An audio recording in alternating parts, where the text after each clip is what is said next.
Glória ao nome do nosso Senhor Jesus. Êxodo capítulo 5, vamos ler a palavra de Deus. Depois Moisés e Arão foram e disseram a Faraó: assim diz o Senhor Deus de Israel: deixe o meu povo ir para que me celebre uma festa no deserto.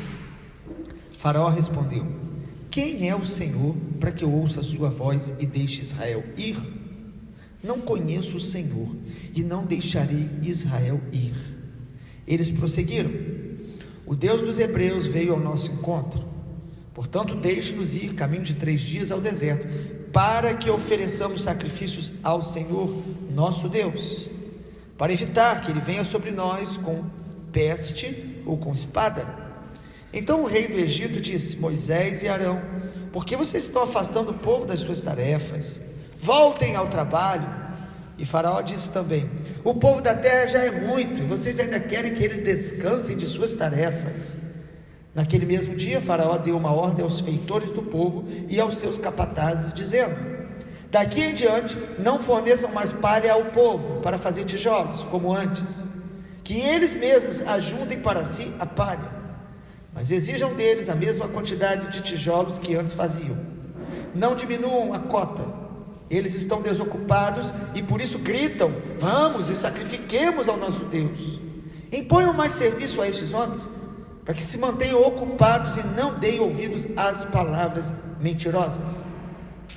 Então os feitores do povo e seus capatazes foram e falaram ao povo: assim diz Faraó: não fornecerei mais palha para vocês.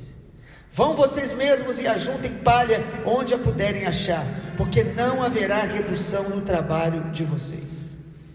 Então o povo se espalhou por toda a terra do Egito para ajuntar restolho em lugar de palha.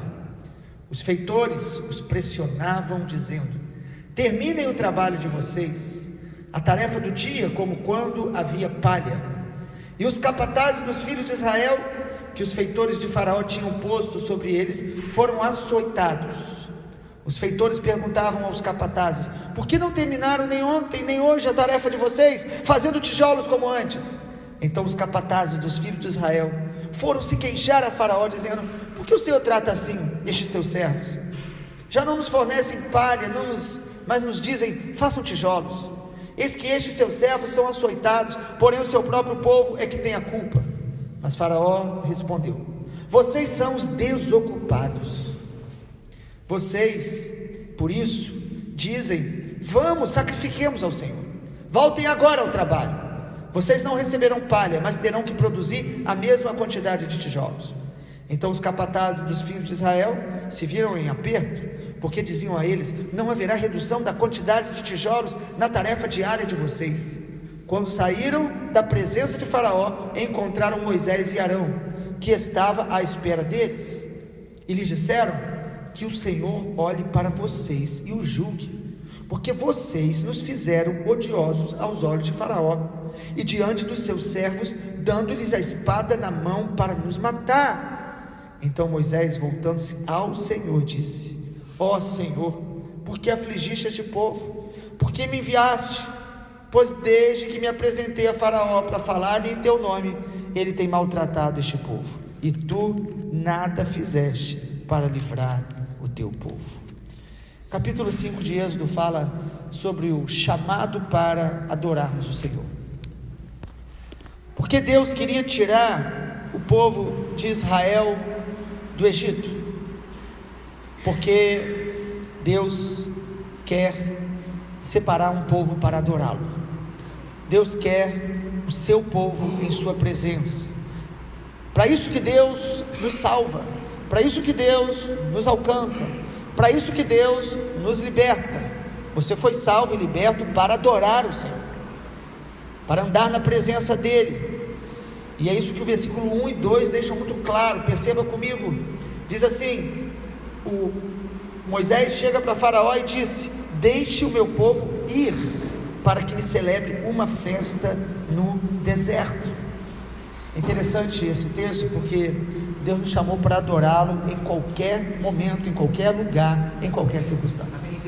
Deus chamou você para adorá-lo no deserto, celebrando festa.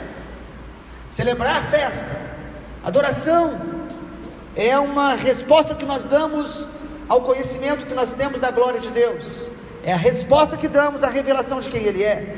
Adoração é obediência, adoração é honra, adoração é expressão de amor. Nós devemos adorar somente a Yahvé, somente o Senhor, porque só Ele é Deus, só Ele é digno, só Ele é santo. Este é o cântico do Cordeiro lá em Apocalipse. Essa é a verdade bíblica. De Gênesis a Apocalipse, toda a revelação diz que Deus chama a todos os povos para adorá-lo. E Deus gera um povo de todos os povos, chamado igreja, para adorá-lo. Nós nascemos para adorar a Deus. Efésios capítulo 1 diz isso, como citamos já nessa semana, a partir do versículo 9 e 10, diz que o propósito de Deus é que todas as coisas venham a convergir para Cristo Jesus, todas as coisas venham a congregar em Cristo Jesus. Nós nascemos para adorá-lo, e quanto mais nós o adoramos, Ele é glorificado e nós somos transformados. Que a adoração, ela honra o Senhor, mas ela transforma o adorador. Deus nos chamou para uma atitude, uma vida diária de adoração. Adoração não é apenas um ritual, não é repetições vãs. Adoração não é obedecer preceitos, mas é relacionamento, é intimidade, é conhecer a Deus, é ter prazer de estar com Ele. Olha o que Moisés fala no versículo 3 de Êxodo 5: o Deus dos Hebreus veio ao nosso encontro. Não somos nós que fomos ao encontro dele, Ele veio ao nosso encontro, Ele veio a nós, e Ele fala, Ele se revela, Ele nos liberta para adorá-lo. Vale a pena os irmãos depois lerem o cântico de Zacarias, pai de João Batista, em Lucas capítulo 1, no versículo 74 de Lucas 1, diz lá que o Senhor visitou o seu povo das alturas para libertar o seu povo, para que libertos, sem temor, sem medo, libertos dos seus pecados, adorassem a Deus. Deus te liberta para adorá-lo, para conhecê-lo, para andar na presença dele. Tudo que Deus fez até agora na sua vida e na minha, foi para nos transformar em verdadeiros adoradores, que adoram o Pai em espírito e em verdade. Adoração é amor pela glória de Deus, amor pela presença de Deus, por quem Ele é, pelo que Ele faz, pelo que Ele tem feito, pelo que Ele fará. É reconhecimento de quem Ele é. Mas irmãos, Deus já tinha avisado a Moisés: você vai a Faraó, mas Faraó não vai ouvi-lo. Nós somos às vezes muito inocentes. Deus fala conosco que andar na presença dEle é o nosso chamado, que Ele estará conosco. Mas Deus fala todo o tempo na sua palavra que nós vamos ter aflições, nós vamos ter resistências do mundo espiritual. Parece que a alegria de ouvir a voz de Deus às vezes nos faz esquecer dos alertas que Ele já nos dá, para que a gente esteja sempre vigilante, e para que a gente, quando perceber a resistência das trevas, o desânimo, os ataques, que a gente perceba essas coisas não como impedimento, mas como barreiras que devem ser superadas, obstáculos que devem ser vencidos. As lutas, as provas, as dificuldades que eu e você enfrentamos e enfrentaremos, não devem ser impedimentos para o propósito de Deus na nossa vida, devem ser obstáculos para que a gente cresça mais ainda e prossiga a fazer a vontade de Deus. Capítulo 5 de Êxodo nos mostra a resistência de Faraó em liberar o povo de Israel, que até aqui são mais chamados de hebreus. E aí, quais são as maneiras que Faraó tenta impedir Israel de viver o seu chamado? Quais as formas que Faraó, que nós já temos falado aqui, que é um tipo, é um símbolo também de Satanás, quais as maneiras que ele tentou de impedir o povo de Deus de adorá-lo, de cumprir o seu chamado, de sair do Egito e de ir para a terra prometida? Pelo menos 3 atitudes aqui de Faraó que a gente percebe, e que é a mesma atitude que Satanás usa para tentar nos paralisar. Em primeiro lugar, Faraó sobrecarregou o povo de Israel. aumentou as ocupações, multiplicou as ocupações. Eles já trabalhavam, eles já traziam muitos benefícios para o Egito, mas Faraó os sobrecarrega. Versículo de número 4, se você quiser, olhe na sua Bíblia. O rei do Egito disse: Moisés e Arão, vocês estão afastando o povo das suas tarefas, voltem ao trabalho. Versículo 5, Faraó disse também: o povo da terra já é muito, e vocês ainda querem que eles descansem de suas tarefas. Versículo de número 8: exijam deles a mesma quantidade de tijolos que faziam antes, não diminuam a cota. Eles estão desocupados e por isso gritam: vamos sacrificar ao nosso Deus. Irmãos, uma das maneiras que o inimigo mais usa para tentar nos distrair, nos sobrecarregar, nos cansar, tirar o nosso foco da voz de Deus, do propósito de Deus, é nos sobrecarregar, é aumentar as nossas ocupações. E não é que o diabo faça isso somente diretamente, colocando coisas para a gente fazer, não. Às vezes nós mesmos começamos a aumentar as nossas agendas, aumentar as tarefas para serem feitas, não só tarefas no sentido de trabalho, mas às vezes até tarefas boas, mas vão sobrecarregando. Você sabe o que o Faraó não quer? Que você ouça a voz de Deus. E por isso, e nesse tempo que a gente vive hoje, lá em Efésios capítulo 5, diz que os dias são maus, por isso nós precisamos remir o tempo. Você precisa ter tempo para ouvir Deus. Nós precisamos ter tempo de descanso, para que a voz de Deus não apenas seja compreendida, mas que ela possa entrar em nosso coração. Nós vivemos na era da informação, e nós às vezes assistimos muitas mensagens, ouvimos muitas coisas, mas nós não temos tempo para meditar, para aprofundar, para que aquela revelação esteja penetrando no nosso espírito e se tornando parte da nossa identidade.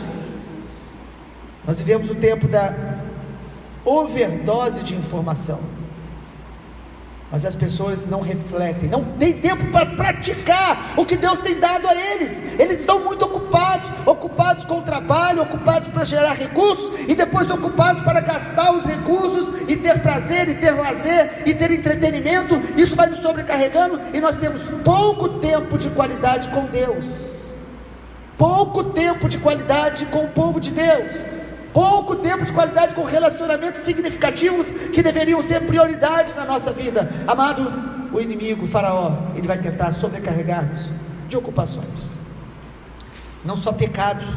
Lá em Hebreus diz que nós devemos nos desembaraçar de todo o peso e do pecado que constantemente nos assedia.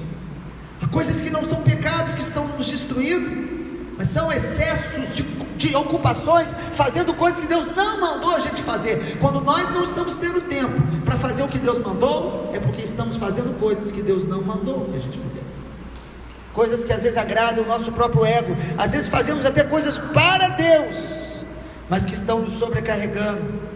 Sabe, irmão, o pecado entristece o Espírito Santo. Agora, as obras do mundo, elas tentam substituir Deus em nossa vida. O pecado, ele é destruidor. Quando você peca, você está diretamente ofendendo o Senhor, você está diretamente afetando a sua comunhão com Deus. Mas, amado, tem coisa que está destruindo o povo de Deus hoje, que não é diretamente um pecado, ainda que seja também pecado, mas é o amor ao mundo, as coisas do mundo ocupando o lugar de Deus na nossa vida. Por isso a Bíblia fala: não ameis o mundo, nem as coisas que há no mundo. 1 João diz isso: cobiça da carne, cobiça dos olhos, soberba da vida. Há muito mais coisas do mundo em nós que a gente consegue enxergar. Sozinho, na verdade, nós não enxergamos. Faraó disse o seguinte: aumente a ocupação deles, porque eles estão inventando essa história de adorar mais a Deus, de orar mais.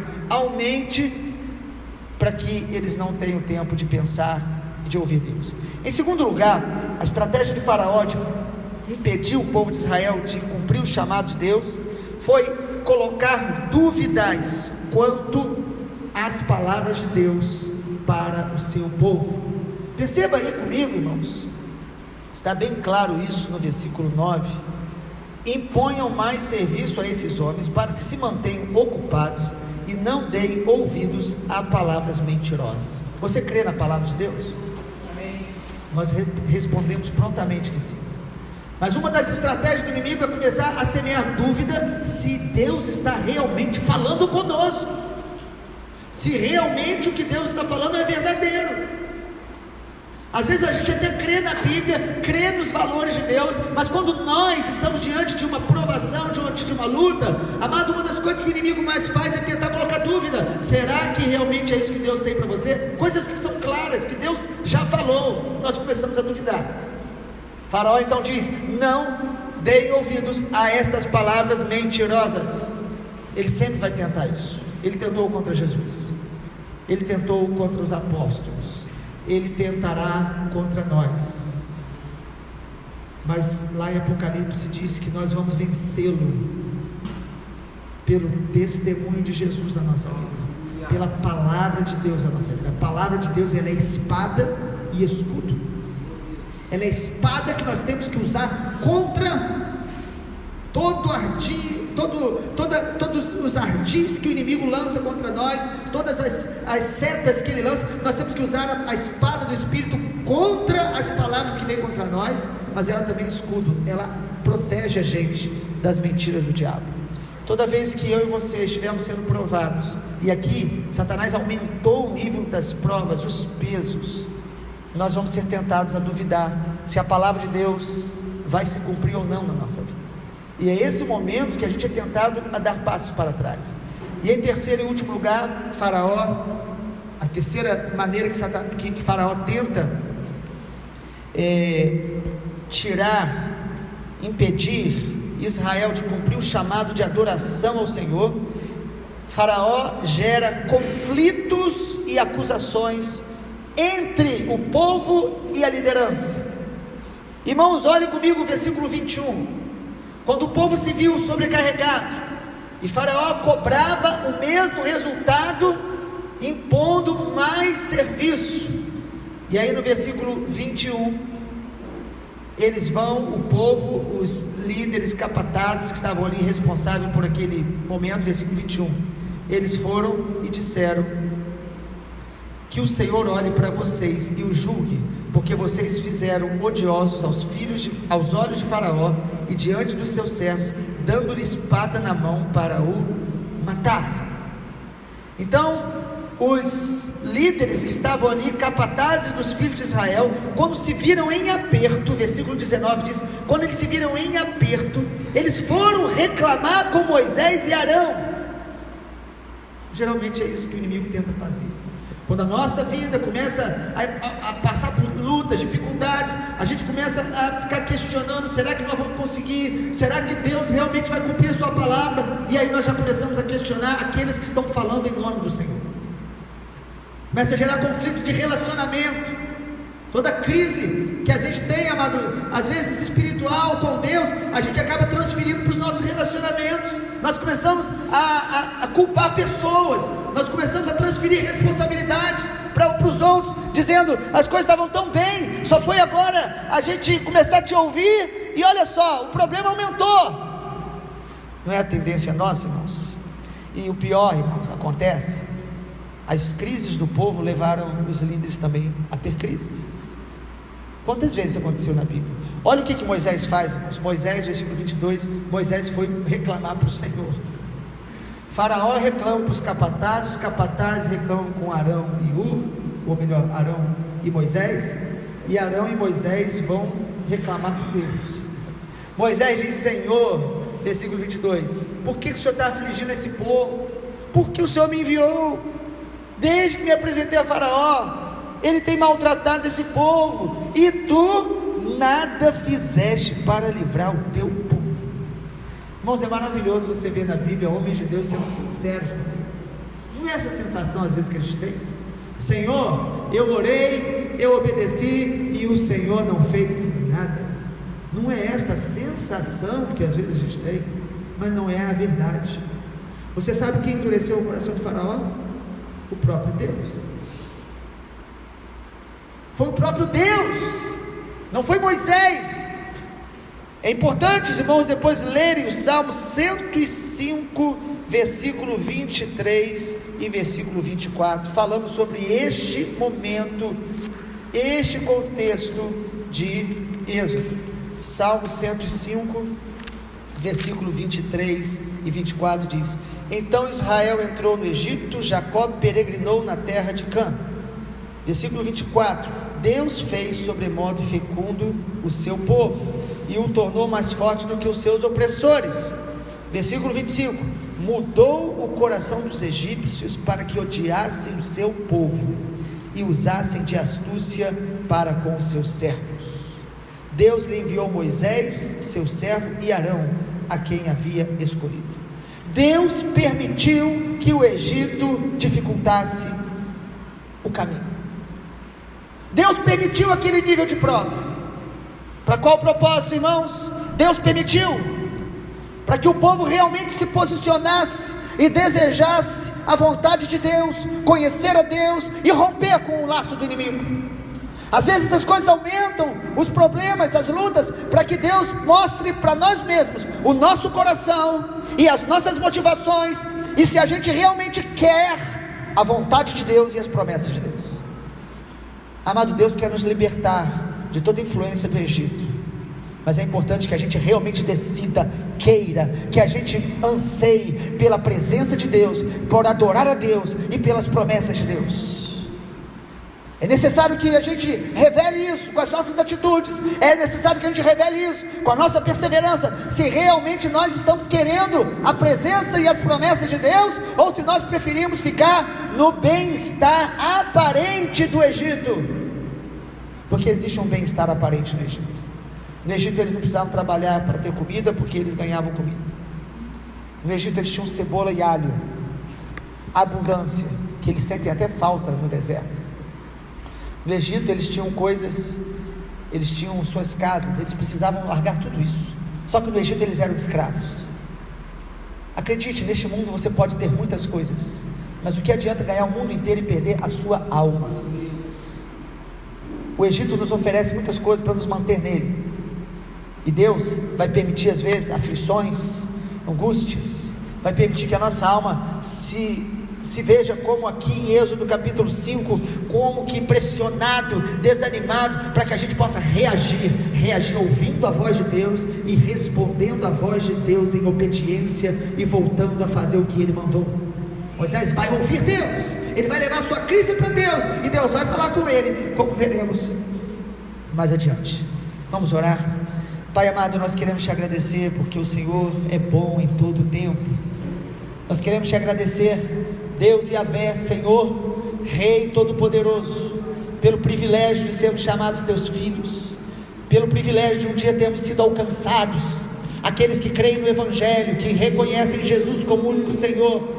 Nós nascemos de novo, nós fomos transportados do império das trevas para o reino da luz. O Senhor já nos tirou do Egito espiritual, Pai, mas assim como a tua palavra nos mostra, guarda o nosso coração, nos ajuda a não voltar dentro do coração para as práticas e para a influência do Egito. Que não tenhamos um estilo de vida sobrecarregado, que não tenhamos um estilo de vida duvidando das tuas palavras, que não nos deixemos envolver em conflitos de relacionamento, ó Deus, quando a gente percebe que as situações estão difíceis, culpando uns aos outros, ao invés de buscar o Senhor e de te adorar.